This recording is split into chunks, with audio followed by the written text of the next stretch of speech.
நம்முடைய தலைவர் உங்ககிட்ட ஒரு நல்ல வேட்பாளரை ஒப்படைச்சிருக்கிறாரு. இதே உணர்வோடு இதே எழுச்சியோடு இன்னும் 17 நாட்கள் இருக்கு தேர்தலுக்கு. இதே உணர்வோடு தேர்தல் பிரச்சாரத்தை செஞ்சு மிகப்பெரிய வெற்றியை நீங்க தேடி தரணும். சகோதரர் கண்ணன் அவர்கள் இங்க போட்டிடுறாங்க.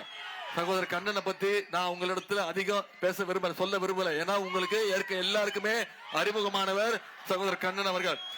ரொம்ப எளிமையானவர், மக்களோடு மக்களா எப்போதுமே எதுனாலும் மக்களோடு மக்கள் களத்தில் நிற்கக்கூடியவர். இப்படிப்பட்ட நல்ல வேட்பாளரை தலைவர் உங்களிடத்துல ஒப்படைச்சிருக்கிறாரு.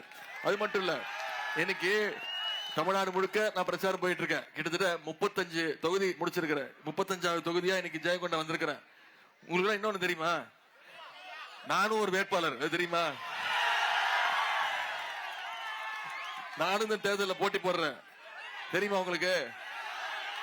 நான் அப்பப்ப மறந்துடுறேன்.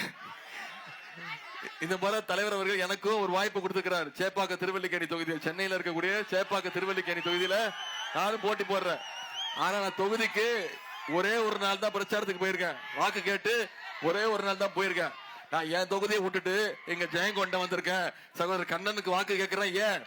ஏன் வெற்றியை விட சகோதரர் கண்ணனுடைய வெற்றி மிக மிக முக்கியமான வெற்றி. என் வெற்றியை விட அதிகமான வெற்றியில அவர் ஜெயிக்கணும். ஜெயிச்சு காட்டுவீங்களா? இன்னைக்கு மீண்டும் மக்களை சந்திக்க வந்திருக்கிறேன். மீண்டும் கண்ணனுக்கு வாய்ப்பு கேட்டு உங்களிடத்துல இன்னொரு வாய்ப்பு கொடுங்கன்னு கேட்க வந்திருக்கேன்னா, ஏன் கடந்த 5 வருஷத்துல இந்த தொகுதிக்கு அவர் என்னென்ன திட்டங்கள் கொண்டு வந்திருக்கிறார், ஒரு சில திட்டங்களை மட்டும் இங்க குறிப்பிட விரும்புகின்றேன். அரசு பொது மருத்துவமனையை இன்னைக்கு மாவட்ட தலைமை மருத்துவமனையாக 25 கோடி ரூபாய் நம்முடைய முதலமைச்சர் சொல்லி வாங்கி அதை இங்க கொண்டு வந்திருக்கிறார் உங்களுடைய வெற்றி வேட்பாளர். ஆண்டிமடம் ஒன்றியம் பெரியாத்துக்குறிச்சி ஊராட்சியில ஆரம்ப சுகாதார நிலையம் வந்திருக்குன்னா அது கண்ணனுடைய முயற்சி. அதே மாதிரி அரசு மருத்துவமனையில அவசர சிகிச்சை பிரிவுக்குன்னு தனியா ஒரு கட்டிடமும், ஸ்கேன் பிரிவுக்குன்னு தனியா ஒரு கட்டிடமும் அமைப்பதற்கு 4 கோடி ரூபாய் நம்முடைய முதலமைச்சர் சொல்லி இந்த தொகுதிக்கு எடுத்து வந்திருக்கிறார். கைத்தறி துறையில ஜெயங்கொண்ட நகராட்சி செங்குந்தபுரத்துல சிறிய அளவுல கைத்தறி பூங்கா அமைக்க 2 கோடி ரூபாய் நிதி ஒதுக்கீடு வாங்கி கொடுத்திருக்கிறார் உங்களுடைய வெற்றி வேட்பாளர் கண்ணன். 17 கோடி ரூபாய் மதிப்பீட்டுல அரசு கலை மற்றும் அறிவியல் கல்லூரி பணிகள், தாப்பழூர் கிழக்கு ஒன்றியத்துல விலாங்குடி அன்னக்காரன்பேட்டை சாலை தரத்தை மேம்பாடு செய்யும் பணிகள் இப்ப நடைபெற்று வருகிறது. இந்த திட்டங்கள்லாம் 5 வருஷத்துல இன்னும் பல திட்டங்கள் செஞ்சு கொடுத்திருக்கிறோம். ஒரு முக்கியமான செய்தி, ஜெயங்கொண்டம் நிலக்கரி திட்டத்துக்கு சுமார் 30 வருஷத்துக்கு முன்னாடி இந்த தொகுதியில சுமார் 8000 ஏக்கர் நிலம் எடுக்கப்பட்டுச்சு, கையகப்படுத்தப்பட்டுச்சு. 2021 தேர்தல் அப்போ திமுக ஆட்சிக்கு வந்தா இந்த நிலங்களை எல்லாம் அவருடைய உரிமையாளர்களுக்கு திருப்பி கொடுப்போம்னு நம்மளோட வாக்குறுதி சொன்னோம். நான் 2021 இங்க வந்து தேர்தல் வாக்குறுதி பிரச்சாரம் பண்ணும்போது நான் அந்த வாக்குறுதியை உங்ககிட்ட கொடுத்தேன். 2021 ஆட்சிக்கு வந்தோன்னு அந்த வாக்குறுதியை 2022 நிறைவேற்றின ஆட்சி தான் நம்முடைய திராவிட மாடல் ஆட்சி. அதற்கு முழு காரணமாக இருந்தவர் உங்களுடைய சட்டமன்ற வேட்பாளர் திரு கண்ணன் அவர்கள். இன்னைக்கு 11 கிராமங்களை சேர்ந்த மக்களுக்கு அவங்களோட நிலங்களை திருப்பி கொடுத்திருக்குன்னா, திருப்பி கிடைச்சிருக்கு அப்படின்னா அதை செஞ்சு காட்டியவர் உங்களுடைய வெற்றி வேட்பாளர் திரு கண்ணன் அவர்கள். அதை முடிச்சு கொடுத்தவர் நம்முடைய முதலமைச்சர் அவர்கள். போன தடவை நான் சொன்னதுன்னா இந்த வரை நிறைவேற்றி கொடுத்திருக்கிறோம். ஆட்சிக்கு வந்த உடனே நிறைவேற்றி கொடுத்திருக்கிறோம். இப்போ சில திட்டங்கள் சில கோரிக்கைகள் வச்சிருக்கிறாரு. அவர் என்ன சொன்னாரு, நீங்க நம்ம தான் ஆட்சிக்கு வர போறோம், நம்முடைய முதலமைச்சர் தான் மீண்டும் முதலமைச்சர் பொறுப்புல உட்கார போறாரு, மீண்டும் திமுக ஆட்சி அமைய போவது உறுதி, எனக்கு இன்னும் சில திட்டங்களை கோரிக்கைகள் வைக்கிறேன்னு கோரிக்கை கொடுத்திருக்கிறார். என்ன கோரிக்கை? ஜெயங்கொண்டம் தொகுதியில கல்லாத்தூர் ஊராட்சி வெத்தியார் வெட்டு முதல் மீன் சுருட்டி வரை, விருத்தாச்சலம் மெயின் ரோடு முதல் ராங்கியம் வரை, வல்லக்குறிச்சி முதல் ராமபுரம் வரைக்கும் சாலை பணிகள் அமைக்க வேண்டும். ஓலையூர் முதல் கிளிமங்கலம் வரைக்கும் இணைப்பு சாலை வேண்டும். வானதிரையான்பட்டினம் ஊராட்சியில வேளாண்மை கூட்டுறவு கடன் சங்கம் அமைக்க வேண்டும். கங்கை கொண்ட சோழபுரம் ஊராட்சியில ஒரு ஆரம்ப சுகாதார நிலையம், வரதராஜன்பேட்டை, பேரூர், ஜெயங்கொண்டம் நகரம் உள்ளிட்ட இடங்கள்ல தேவையான பகுதிகளில் கழிவுநீர் கால்வாய் பணிகள் அமைக்க வேண்டும். தெற்கு ஒன்றியத்திற்கு, ஆண்டிமடம் தெற்கு ஒன்றியத்திற்கு உட்பட்ட கூவத்தூர் ஊராட்சியில ஒரு பாலம் அமைக்க வேண்டும். ஐயூர் ஊராட்சியில மயான சாலையில குறுகிய பாலம் அமைக்க வேண்டும். மருத்துவமனை, கால்நடை மருத்துவமனை வரதராஜன்பேட்டை பேரூர்ல ஒரு கால்நடை மருத்துவமனை. ஆண்டிமடம் ஒன்றியம் கூவத்தூர்ல தொழில் பயிற்சி நிலையம், அணைக்கூடம், சோழமாதேவி, கோடாலி, கருப்பூர் ஆகிய ஊர்ல ஒரு வழி தடத்திலிருந்து அனைத்தையும் 2 வே சாலை ஆக்க வேண்டும். 2 வழி இருவழி சாலையா அகலப்படுத்த வேண்டும். பொன்னேரியை தூர்வாரும் பணிகள் நடைபெறணும். தொல்லியல் துறை சார்பாக மாளிகை மேடு அகழ்வாராய்ச்சி அருங்காட்சியகம் அமைப்பதற்கு 23 கோடி ரூபாய் நிதி ஒதுக்கீடு வேணும். தாப்பழூர் மற்றும் ஆண்டிமடத்துல ஒரு தீயணைப்பு நிலையம் அமைத்து தர வேண்டும். இப்படி பல்வேறு கோரிக்கைகளை உங்களுடைய வேட்பாளர் நடத்த வச்சிருக்கிறாரு. நான் உங்க இடத்துல ஒரு வாக்குறுதி கொடுக்கிறேன், நீங்க எனக்கு ஒரு வாக்குறுதி கொடுக்கணும். கண்ணன் அவர்களை குறைஞ்சது 25,000 வாக்கு வித்தியாசத்துல ஜெயிக்க வச்சு சட்டமன்றத்துக்கு அனுப்புவீங்களா? நீங்க அனுப்பிச்சீங்கன்னா நான் நிச்சயம் நீங்க கேட்டிருக்கக்கூடிய வாக்குறுதி கோரிக்கை அத்தனையும் நிறைவேற்றி கொடுக்கறதுக்கு நான் பொறுப்பு. திமுக கார ஏதோ தேர்தல் வரவும் கிடையாது. என்னைக்குமே மக்களோட மக்களா நின்று மக்களோட பிரச்சனையை பேசுறவன் திமுக கார. அந்த உரிமையோட கேட்கிறேன். இன்னைக்கு நான் ஒவ்வொரு தொகுதியா போறேன். நம்முடைய தலைவர் பேசி முடிச்சு செல்ஃபி எடுத்துக்க. நான் ஒவ்வொரு தொகுதியா போய் மக்களை சந்திக்கிறேன். தலைவர் ஒவ்வொரு தொகுதியா போய் மக்கள் சந்திச்சு திமுகவுக்கு வாக்கு சேகரிச்சுட்டு இருக்கிறோம். எந்த தைரியத்துல போறோம்? மக்களுக்கு போன சட்டமன்ற தேர்தல் போது நாம சொன்ன வாக்குறுதிகளை காப்பாத்தி இருக்கிறோம், செஞ்சு கொடுத்திருக்கிறோம் நம்பிக்கையில இன்னைக்கு மக்களை சந்திக்க போறோம். ஒரு சில திட்டங்களை மட்டும் இங்க நினைவுபடுத்த விரும்புறேன். போன சட்டமன்ற தேர்தல் போது நாம சொன்ன முதல் வாக்குறுதி என்ன? பெண்களுக்கு மகளிருக்கு கட்டணமில்லா பேருந்து திட்டம், விடியல் பயண திட்டம் சொன்னோம். நம்முடைய தலைவர் முதலமைச்சர் பொறுப்புல உட்கார்ந்த உடனே போட்ட முதல் கையெழுத்து மகளிருக்கு கட்டணமில்லா பேருந்து திட்டத்தை அமல்படுத்தணும். இன்னைக்கு மகளிர் ஒவ்வொருத்தரும் 900 ரூபாயில இருந்து 1000 ரூபாய் வரைக்கும் மாசம் மாசம் இந்த கட்டணமில்லா பேருந்து திட்டத்துல சேமிச்சுட்டு வராங்க. கல்வி முக்கியம். குழந்தைங்க பள்ளிக்கூடத்துக்கு வந்து படிக்கணும்னு இன்னைக்கு முதலமைச்சர் காலை உணவு திட்டம் செயல்படுத்தி இருக்கிறோம். பசங்க ஸ்கூலுக்கு வரும்போது வெறும் வயிற்றுல படிக்க கூடாது, பசியோடு இருக்கக்கூடாதுன்னு 1ஆம் வகுப்புல இருந்து 5ஆம் வகுப்பு வரை படிக்கக்கூடிய அனைத்து குழந்தைங்களுக்கும் இன்னைக்கு தரமான காலை உணவு நம்முடைய முதலமைச்சர், நம்முடைய திராவிட மாடல் அரசு கொடுத்திருக்கு. பள்ளிக்கூடத்துக்கு வர வச்சுட்டோம். காலேஜுக்கு வர வைக்கணும்னு இன்னைக்கு கல்வி ஊக்கத்தொகை அரசு பள்ளியில படிச்சு எந்த காலேஜுக்கு போய் படிக்க போனாலும் ஒவ்வொரு மாசமும் 1000 ரூபாய் ஊக்கத்தொகை, கல்வி ஊக்கத்தொகை நம்முடைய முதலமைச்சர் கொடுத்திருக்கிறாரு. 13 லட்சம் மாணவ மாணவிகள் இதுல பயன்பெற்று இருக்கிறாங்க. இப்படி பல்வேறு திட்டங்களை நிறைவேற்றிருக்கிறோம். இப்ப சமீபத்துல 2 மாசத்துக்கு முன்னாடி 10 லட்சம் கல்லூரி மாணவ மாணவிகளுக்கு இலவச லேப்டாப் திட்டத்தை அறிவிச்சு ஒரே மாசத்துல 10 லட்சம் மாணவ மாணவிகளுக்கு லேப்டாப் கொடுத்திருக்கிறோம். அதே மாதிரி முக்கியமான வாக்குறுதி போன சட்டமன்ற தேர்தலில் நாம சொன்ன வாக்குறுதி கலைஞர் மகளிர் உரிமை தொகை திட்டம். இன்னைக்கு கடந்த 3 வருஷமா 1,31,00,000 மகளிருக்கு மாசம் 1000 ரூபாய் மகளிர் உரிமை தொகை நம்முடைய முதலமைச்சர் கொடுத்திருக்கிறாங்க. இப்போ அந்த திட்டத்தை எப்படியாவது நிப்பாட்டணும்னு அதிமுகவும் பாஜகவும் திட்டம் போட்டாங்க. தேர்தலை காரணம் காட்டி நிப்பாட்டுவோம் அப்படின்னு முயற்சி பண்ணாங்க. ஆனா நம்முடைய தலைவர் என்ன பண்ணாரு? பிப்ரவரி மாசம், மார்ச் மாசம், ஏப்ரல் மாசம் 3 மாசத்துக்கு சேர்த்து 3000, கோடை கால சிறப்பு நிதி 2000, 5000 ரூபாய் 1,31,00,000 குடும்பங்களுக்கு ஒரே பேமெண்ட்ல நம்முடைய முதலமைச்சர் அவர்கள் அனுப்பிச்சாரு. காலைல 6:30 மணிக்கு 1,31,00,000 மகளிரோட பேங்க் அக்கவுண்ட்ல 5000 ரூபாய் நம்முடைய முதலமைச்சர் அவர்கள் வரவு வச்சாங்க. 6:30 மணிக்கு முதலமைச்சர் கொடுத்தாரு.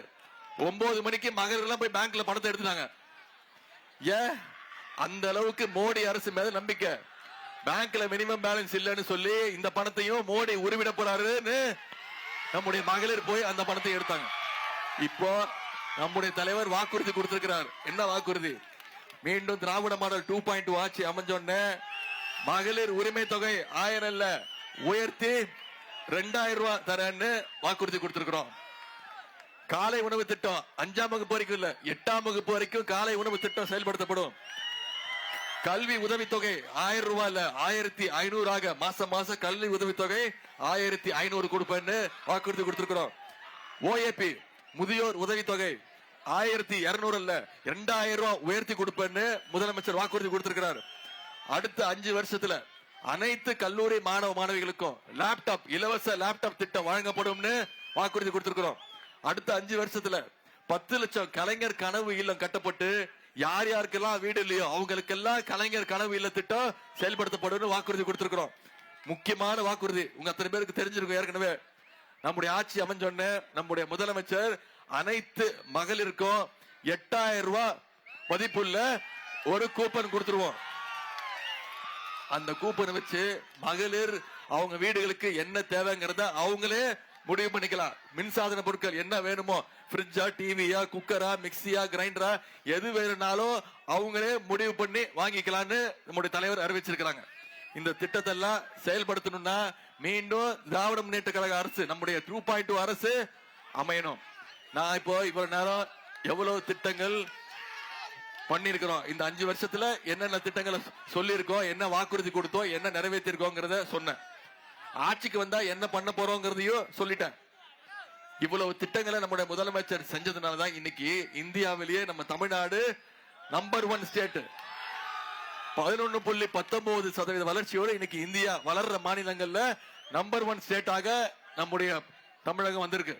நாம இவ்வளவு சாதனைகள் செஞ்சிருக்கிறோம், இவ்வளவு திட்டங்கள் கொடுத்திருக்கிறோம். நீங்க யோசிச்சு பாருங்க, ஒன்றிய பாஜக அரசு தமிழ்நாட்டுக்குன்னு ஏதாவது பண்ணிருக்காங்களா? நம்ம கேட்கிற நிதியை கொடுக்கறாங்களா? நேத்து ஒன்றிய கல்வி அமைச்சர் திரு தர்மேந்திர பிரதான் சொல்றாரு, தமிழ்நாட்டுக்கு தர வேண்டிய 3500 கோடி தர முடியாது, மும்மொழி கொள்கை ஏத்துக்கணும். மும்மொழி கொள்கை மீண்டும் தமிழ்நாட்டுக்குள்ள இந்திய திணிக்கிறதுக்கான முயற்சி தான் புதிய கல்வி கொள்கை. இதெல்லாம் யார் தட்டி கேட்டிருக்கணும்? இதெல்லாம் தட்டி கேட்கக்கூடிய, எழுத்து நிற்கக்கூடிய இந்தியாவிலேயே ஒரே முதலமைச்சர் நம்முடைய தலைவர் தான். அதனாலதான் இன்னைக்கு நம்முடைய தலைவர் தொடர்ந்து சொல்றாரு, இந்த சட்டமன்ற தேர்தல் இந்தியா டெல்லி அணியா தமிழ்நாடு அணியா, டெல்லி அணி வெர்சஸ் தமிழ்நாடு அணி. தமிழ்நாட்டுக்கு ஒன்றிய அரசு எதுவும் தர்றதில்ல, நம்ம கேட்கிற நிதி கொடுக்கல. போன பட்ஜெட்ல தமிழ்நாட்டுக்குன்னு எந்த திட்டமும் இல்ல, தமிழ்நாடுங்கிற பேரே இல்ல, தமிழ்நாடுங்கிற வார்த்தையே பட்ஜெட்ல இல்ல. தமிழ்நாடு தொடர்ந்து புறக்கணிக்கிற பாஜகவை தமிழ்நாடு புறக்கணிக்கவே வேணாமா? அதிமுகவை நம்ம டைரக்டா, பாஜகவை டைரக்டா தமிழ்நாட்டுக்குள்ள நம்ம விடமாட்டோம், நேரடியா விடமாட்டோம்னா உங்களுக்கு தெரியும். அதனாலதான் இன்னைக்கு அதிமுகங்கிற போர்வையை போத்திக்கிட்டு இன்னைக்கு பிஜேபி உள்ள வர பாக்குது. நீங்க ஒவ்வொருத்தரும் இந்த பிரச்சாரத்தை மக்கள்கிட்ட கொண்டு போய் சேருங்க. டெல்லி அணியா வெல்ல போவது டெல்லி அணியா தமிழ்நாடு அணியாங்கிறத இந்த தேர்தலில் செஞ்சு காட்டுவோம். நான் டெல்லி அணின்னு சொல்றேன், அந்த அணி யார் இருக்கா?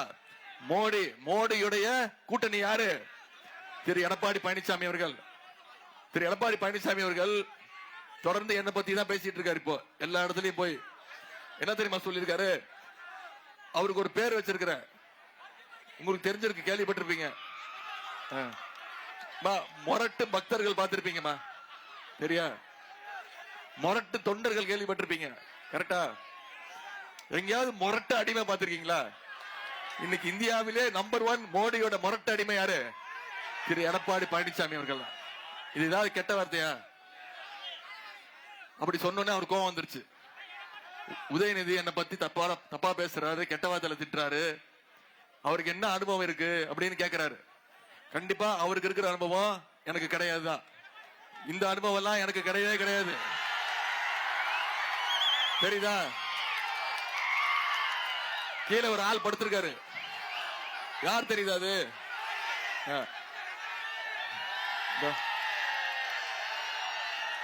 இந்த அனுபவம் எனக்கு நிச்சயமா கிடையாது.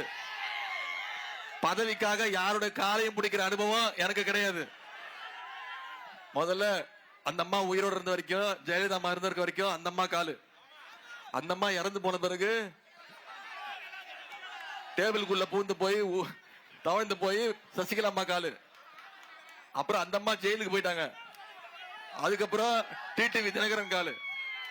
அப்புறம் அவர் காலை வாரி விட்டுட்டு ஓபிஎஸ் காலு. இப்ப ஓபிஎஸ் நம்ம டீமுக்கு வந்துட்டாரு. இப்ப எல்லா காலையும் விட்டுட்டு நேரா போய் டெல்லியில மோடியோட காலை பிடிச்சி தொங்கிட்டு இருக்கிறாரு திரு எடப்பாடி பழனிசாமி அவர்கள். இதத்தான் நான் சொன்னேன். இதனாலதான் சொன்னேன் மோடியோட முரட்டு அடிமைன்னு சொன்னேன்.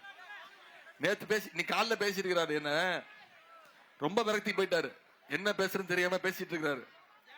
சுயமரியாதைங்கிற வார்த்தைக்கு ஒரு ஸ்பெல்லிங் கூட தெரியாத ஒருத்தர் திரு எடப்பாடி பழனிசாமி அவர்கள் என்ன தெரியாம பேசிருக்காரு. நீ காலில் என் பேரை சொல்லாம சொல்றாரு, இவன் இருந்து என் உயிரை வாங்குறான் அப்படின்ட்டாரு. அப்படியே சொல்லிட்டாரு. ரொம்ப டென்ஷன் ஆகுறாரு. தோல்வி பயம் வந்துருச்சு. எங்க போனாலும் மக்கள் சொல்லிட்டாங்க, மக்கள் முடிவெடுத்துட்டாங்க, மீண்டும் திமுக ஆட்சி அமைய போவது உறுதி. செஞ்சு காட்டுவோமா?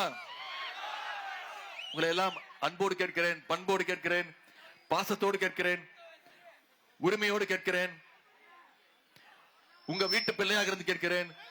இன்னும் பெருமையா சொல்லணும்னா தலைவருடைய மகனாக இருந்து கேட்கிறேன். இன்னும் பெருமையா பூரிப்பா சொல்லணும்னா கலைஞருடைய பேரனாக இருந்து கேட்கிறேன். உதயசூரிய சின்னத்துல கண்ணன் அவர்களுக்கு வாக்களிச்சு ஜெயங்கொண்ட சட்டமன்ற தொகுதி மிகப்பெரிய வெற்றி. போன முறை வாங்கினதை விட அதிகமான வாக்கு வித்தியாசத்துல நீங்க ஜெயிக்க வச்சு அவர் சட்டமன்றத்துக்கு அனுப்புங்க. மீண்டும் நம்முடைய திராவிட மாடல் 2.2 ஆட்சி அமைஞ்சொன்ன இந்த தொகுதிக்கு என்னென்ன தேவையோ அத்தனையோ நம்முடைய தலைவர் அவர்கள் செஞ்சு கொடுப்பார் என்ற வாக்குறுதி உங்ககிட்ட கொடுக்கிறேன்.